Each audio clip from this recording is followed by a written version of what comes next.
Hey guys, this is Chugg, and I hope to demonstrate why I believe that using bots as training practice and improving your aim is quite poor, if you use my philosophy of improving your aim.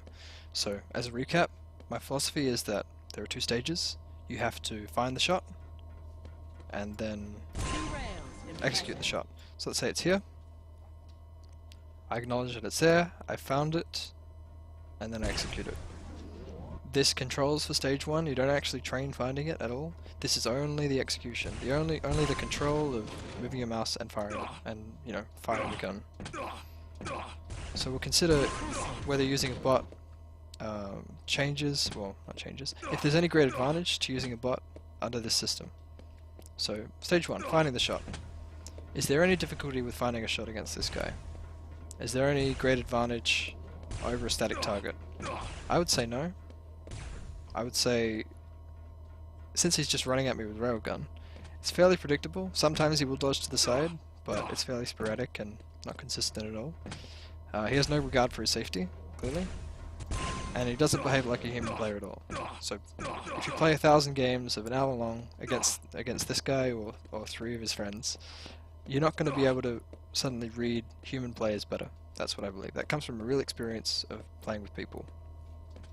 So stage 1, to me, he's roughly as good as a static target anyway. Sometimes he dodges out of the way, which is a little bit annoying, but in reality, he's roughly as bad as useful.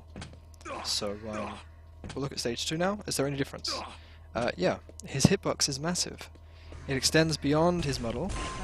You can shoot over his shoulder, or next to his hip, or next to his arm. It will still count as a hit.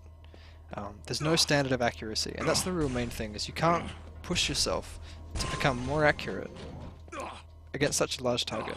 So I could hit 100% rails against this guy, and I could still have terrible aim. I could be aiming at this little skull here, and hit his neck. It still counts as a hit. I could be aiming at it and hit his toe. I could be aiming at the skull and hit his wrist. If you had the high standards of precision, if I flick here, it's a miss. But against this guy, it would still be a hit. So how can you expect to improve your precision and accuracy when you could be so inaccurate? And that's the main crux of why I believe that it's inferior. There are some good points. Honestly, I don't really feel like it's worth going into it further. It's not the end of the story. Some people will believe that and will actually say that this is core as to how they got good, and I'm sure that it was contributory to some extent. Maybe they learned how to hit falling targets, because bots do behave like humans in that regard. Like if they fall off a ledge, they behave the same way. But still, no great advantage beyond that.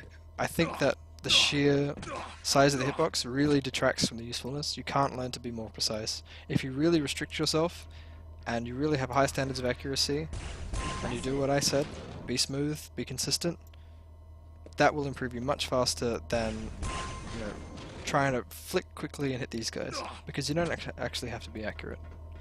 Okay, I think I've rambled enough and made my point. I hope this is helpful, and yeah, see you later.